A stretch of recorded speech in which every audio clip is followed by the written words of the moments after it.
مجھ سے ایک بھائی نے سوال کیا ہے کہ مغرب کی نماز میں اگر کسی شخص کی 1 رکعت یا 2 رکعت چھوٹ جائے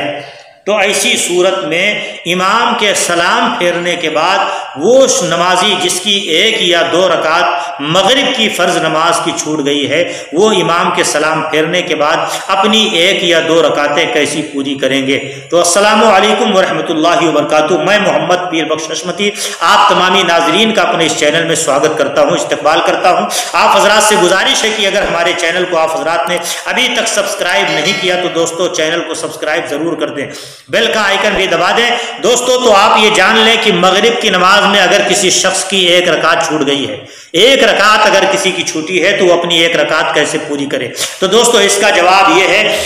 کہ اگر کسی شخص کی 1 رکعت چھوٹ گئی ہے، یعنی امام جب دوسری رکعت پڑھا رہے تھے تب کوئی شخص جماعت میں شامل ہوا، تو ایسی صورت میں اس کے لیے حکم یہ ہے کہ وہ نیت کرنے کے بعد اللہ اکبر یعنی تکبیر تحریمہ کہہ کر کے جماعت میں شامل ہو جائے۔ اب اسے ثنا پڑھنے کی ضرورت نہیں ہے، ثنا نہ پڑھے بلکہ امام کے ساتھ خاموشی کے ساتھ شامل ہو جائے۔ جب امام رکوع سجدہ وغیرہ کرے تو ان کے ساتھ وہ رکوع سجدہ کرے، رکوع سجدہ وغیرہ کی ساری تسبیح پڑھیں گے۔ امام کے سلام پھیرنے کے بعد رکعتیں مکمل ہو جانے کے بعد جب امام داہنی طرف سلام پھیرے تب یہ نمازی جس کی 1 رکعت چھوٹ گئی ہے کھڑا ہو جائے، اور کھڑا ہونے کے بعد سب سے پہلے کھڑے ہو کر کے ثنا پڑھے۔ ثنا مکمل ہونے کے بعد اعوذ باللہ من الشیطان الرجیم بسم اللہ الرحمن الرحیم، اس کے بعد سورہ فاتحہ پڑھے۔ سورہ فاتحہ کے بعد پھر قرآن پاک کی جو کوئی سورہ اس کو یاد ہو وہ سورہ پڑھے، اور سورہ مکمل ہو جانے کے بعد پھر رکوع کرے۔ رکوع سجدہ وغیرہ سے فارغ ہونے کے بعد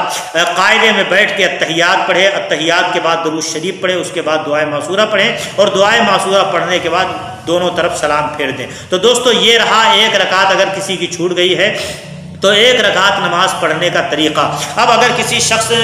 کی 2 رکعتیں چھوٹ گئی ہیں، امام کو آخری رکعت میں اس نے پایا، آخری رکعت میں پائے، تو ایسی صورت میں امام کے ساتھ صرف اگر اس کو 1 ہی رکعت ملی ہے تو بچی ہوئی 2 رکعت مغرب کی کیسی پوری کریں گے؟ تو دوستو اس کا جواب یہ ہے کہ امام کے سلام پھیرنے کے بعد یہ شخص کھڑا ہو، اور کھڑے ہونے کے بعد سب سے پہلے ثنا پڑھے، اعوذ باللہ بسم اللہ سورہ فاتحہ سورہ وغیرہ پڑھنے کے بعد پھر جو ہے سورہ سے فارغ ہونے کے بعد رکوع سجدہ کرے، اور رکوع سجدہ کرنے کے بعد چونکہ 1 رکعت امام کے ساتھ پایا، 1 رکعت اور پڑھنے کے بعد پھر یہ دونوں ملا کر کے 2 رکعتیں ہو جاتی ہیں۔ 2 رکعت پڑھنے کے بعد حکم یہ ہے کہ قاعدے میں بیٹھے، اتحیات پڑھیں۔ اتحیات پڑھنے کے بعد جو ہے جب اتحیات سے فارغ ہو جائیں پھر اس کے بعد جو ہے اللہ اکبر کہہ کے کھڑے ہو جائیں، اور کھڑے ہونے کے بعد اپنی آخری رکعت یعنی جو 2 چھوٹی تھی 1 پڑھ چکا ہے اور یہ آخری رکعت اپنی کھڑے ہو کے پڑھے، اور اس رکعت کو بھی الحمد شریف اور سورہ دونوں ملائیں گے۔ الحمد شریف پڑھیں گے، اس کے بعد سورہ ملائیں گے، اور سورہ ملانے کے بعد پھر مکمل طور پر رکوع سجدہ وغیرہ سے فارغ ہو کر کے دونوں رکعتیں مکمل کر لینے کے بعد پھر اتحیات پڑھیں گے، درود شریف پڑھیں گے، دعائے معصورہ پڑھ کر کے دونوں طرف سلام پھیر دیں گے۔ تو دوستو یہ بات آپ نے جان لیا کہ اگر کسی شخص کی 2 رکعتیں چھوٹ گئی ہیں مغرب کی نماز کی تو یہ 2 رکعتیں کیسی پوری کی جائیں گی۔ دوستو سوال یہ ہے کہ وہ کون سی نماز ہے کہ جس میں ایک انسان کو جو ہے ایک نماز میں 4 قاعدے کرنے پڑتے ہیں، اور اس کی پوزیشن کیا ہے؟ تو دوستو میں آپ کو بتانا چاہتا ہوں کہ وہ مغرب کی نماز ہے، کہ مغرب کی نماز میں ایک انسان اس پوزیشن میں آیا کہ امام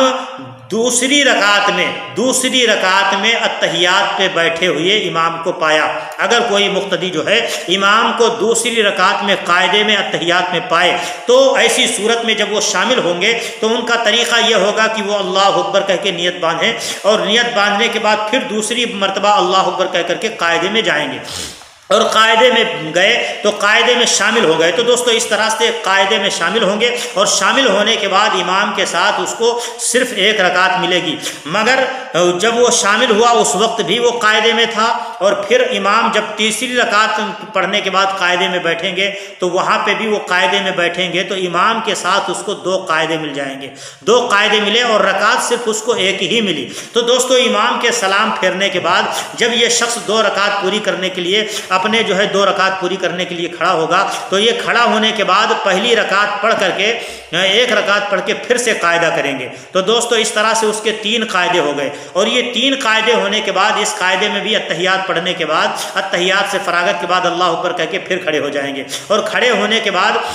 پھر اپنی جب آخری رکعت پڑھیں گے تو آخری رکعت میں الحمد و سورہ وغیرہ پڑھنے کے بعد آخری رکعت پڑھنے کے بعد بھی ان کے لیے حکم یہ ہے کہ پھر سے قاعدہ اخیرہ میں وہ بیٹھیں گے۔ تو پتہ یہ چلا کہ اس طرح سے اس شخص کو مغرب کی نماز میں اگر کوئی شخص امام کو دوسری رکعت میں قاعدے میں اگر پایا تو ایسی صورت میں اس نمازی مقتدی کو 4 قاعدے کرنے پڑتے ہیں۔ مجھے امید ہے انشاءاللہ تبارک و تعالیٰ یہ انفارمیشن آپ حضرات کو پسند آیا ہوگا۔ اگر یہ جانکاری آپ کو اچھی لگی ہو تو میں گزارش کرتا ہوں کہ اس ویڈیو کو آپ لائک کریں، اپنے دوستوں میں شیئر کریں، اور ساتھ ہی ساتھ ہمارے چینل میں اگر نئے ہیں تو دوستو ہمارے چینل کو بھی سبسکرائب کر دیں۔ پھر ملیں گے انشاءاللہ نئی ویڈیو کے ساتھ، تب تک کے لیے اپنا خیال رکھیں۔ السلام علیکم ورحمۃ اللہ۔ فوراً سبسکرائب کیجئے، ساتھ ہی بیل آئیکن پر کلک کریں تاکہ مزید آنے والی ویڈیو چاہے وقتاً فوقتاً آپ کے لیے اس چینل پر اپلوڈ کرتے ہیں وہ آپ کو وقت پر ملتی رہیں اور آپ ان سے مستفید ہوتے رہیں۔ اگلی ویڈیو تک ہمیں دیجیے اجازت، اپنا خیال رکھیے گا، اللہ حافظ۔